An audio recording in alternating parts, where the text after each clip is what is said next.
So yeah, so when I was working there, I was so stressed out, bro. Like it was real. It was a hard time for me, where I would be vomiting, like puking. Like some days would be so bad, I would leave work because I just couldn't mentally. I couldn't handle it. On top of at that time, too, I was also going through a divorce. But anywho, that's not what this video is about. So I remember the paperwork that the other nurse wanted me to sign. She wanted me to sign a patient signature as if they had signed it prior to surgery, but we never had obtained that signature. And I'm like, I'm not doing that. Like, why would I sign a patient name? I'm not the patient consenting to a procedure. So if something would have gone wrong with that procedure, I would have been held liable. They would have been like, well, why did you, who signed this? Because that ain't his signature. You think I'm boo-boo the fool? You know.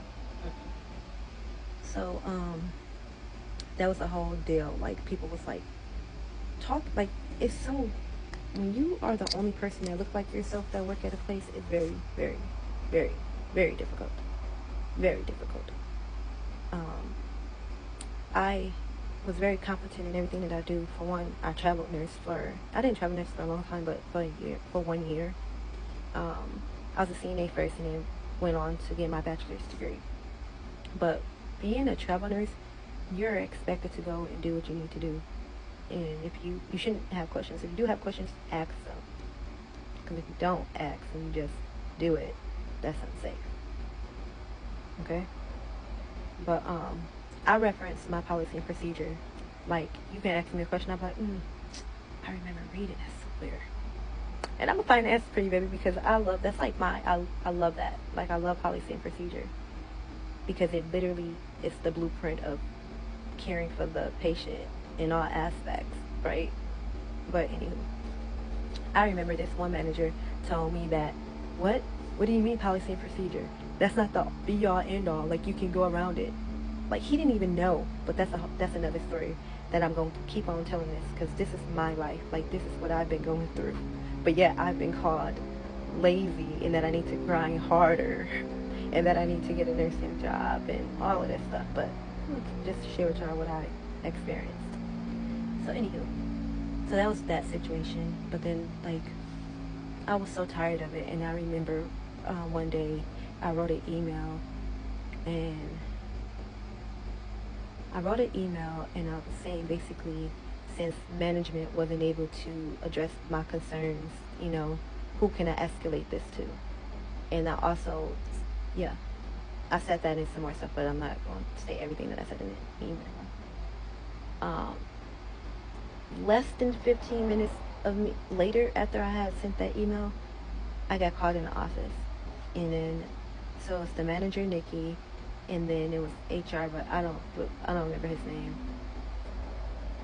Yeah, I don't remember his name at all, but anywho, he wasn't that important to me, because we'll get to it. So, they were saying how they're gonna let me go and at will, and I'm like, well, no, they said they're gonna let me go, and that they need the like the key and stuff, badge, stuff like that back. So I'm like, on what grounds? Because I knew for a damn fact that I was very competent in my job. Like, it's funny because I remember my first day, I think I was orientating or something like that. My first day there, they had a patient that was a very difficult stick. I'm talking about the anesthesiologist couldn't get it, the surgeon couldn't get it, the other nurses couldn't get it. They poked this person a lot of times. And I was like, well, I could take a whack at it.